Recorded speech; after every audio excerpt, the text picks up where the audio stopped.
Doctor Gandhi के पक्ष में प्रचार करने के लिए प्रियंका गांधी पहुंची पटियाला।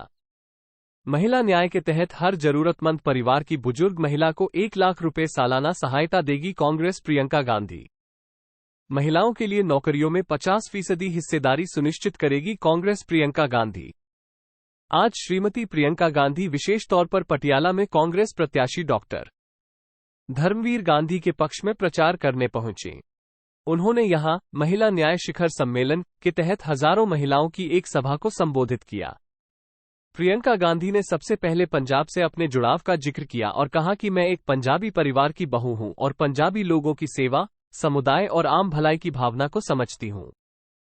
उन्होंने उन महिलाओं को संबोधित करते हुए कहा कि इस देश का आधा हिस्सा हमारा है। आज की महिला अपने परिवार की कमाई में हिस्सेदार बनना चाहती है, अच्छी नौकरी पाना चाहती है और आगे बढ़ना चाहती है, लेकिन केंद्र सरकार महिलाओं को सुरक्षित और रोजगारपरक माहौल देने में विफल रही है। उन्होंने महिलाओं से अपील करते हुए कहा कि वे उठें और समानता का अधिकार हासिल करें।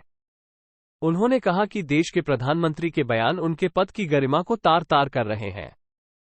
बड़े बड़े झूठ बोलकर और जनता को गुमराह कर प्रधानमंत्री कभी कहते हैं कि कांग्रेस आपकी भैंस खोल देगी तो कभी कहते हैं कि कांग्रेस महिलाओं के मंगलसूत्र छीन लेगी, जबकि उनके राज्य में महिलाओं पर अत्याचार, शहीद किसान और देश में भयावह स्थिति, बेरोजगारी पर वे कभी मुंह नहीं खोलते।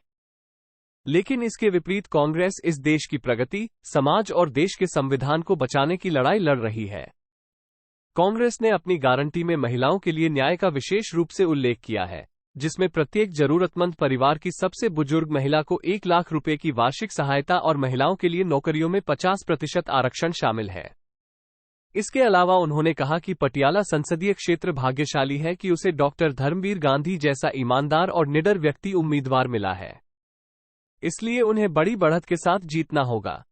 डॉक्टर गांधी ने कहा कि आर्थिक विभाजन, सामाजिक विभाजन और राजनीतिक तानाशाही भाजपा की पहचान है। राष्ट्रीय स्तर पर बीजेपी को हराना बहुत जरूरी है। कि किस तरह से मेहनत से और साहस से जीवन की सारी मुसीबतों का सामना कर सकते हैं, बशर्ते हम गलत रास्ते को न पकड़ें और हम कभी झुके नहीं, अपने असूलों पर हम अटल रहें, दृढ़ रहें।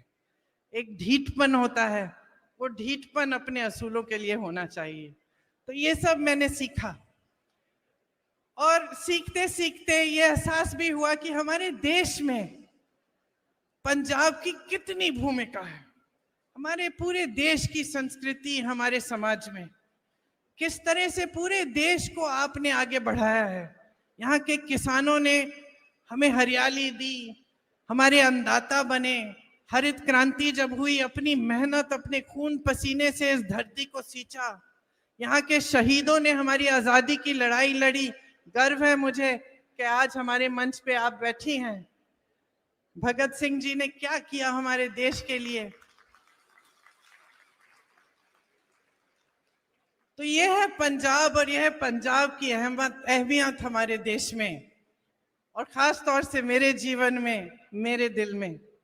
तो आज यहाँ चुनाव के समय आपके सामने खड़े होकर वोट मांगने का दिल नहीं करता, परिवार वालों जैसे कुछ बातें करने का दिल करता है।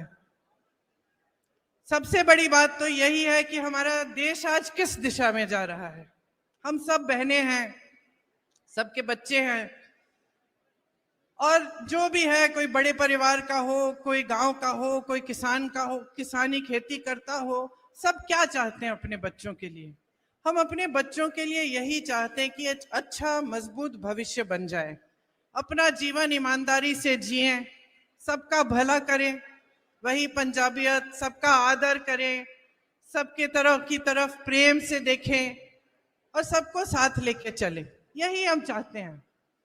तो अपनी राजनीति में भी, अपने नेताओं से भी हम यही उम्मीद रख सकते हैं कि हम एक दिशा दिखाएं, और वो जो दिशा दिखाएं वो एक ईमानदारी की दिशा हो, वो एक सही रास्ते पे चलने की दिशा हो। एक मर्यादा होती है देश की, एक गरिमा होती है देश की, उसे मजबूत रखने की दिशा हो। लेकिन आज जो हमारी सरकार है केंद्र में 10 सालों से चल रही है, और हमें हर स्तर पर दिख रहा है कि जो हमारा लोकतंत्र है उसने हमें सिखाया कि जनता सर्वोपरि होती है। सबसे पहले सरकार जनता के लिए काम करती है, सत्ता के लिए नहीं। उसका हम आज विपरीत देख रहे हैं। आज जो देश में सरकार है वो सिर्फ सत्ता के लिए काम कर रही है। उसकी सारी नीतियां जो हैं सत्ता को रखने के लिए, सत्ता को हासिल करने के लिए हैं। तो इस बीच जो जनता है, जो गरीब है, जो किसान है, जो मेहनत करने वाला आम आदमी है, जो मिडिल क्लास है, जो अधिकारी हैं, जो कर्मचारी हैं, उनका क्या होगा?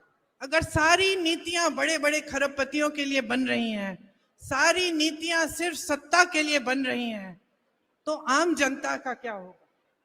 तो इसीलिए हमें गंभीरता से सोचना पड़ेगा कि इस चुनाव में हम किस लिए वोट दे रहे हैं।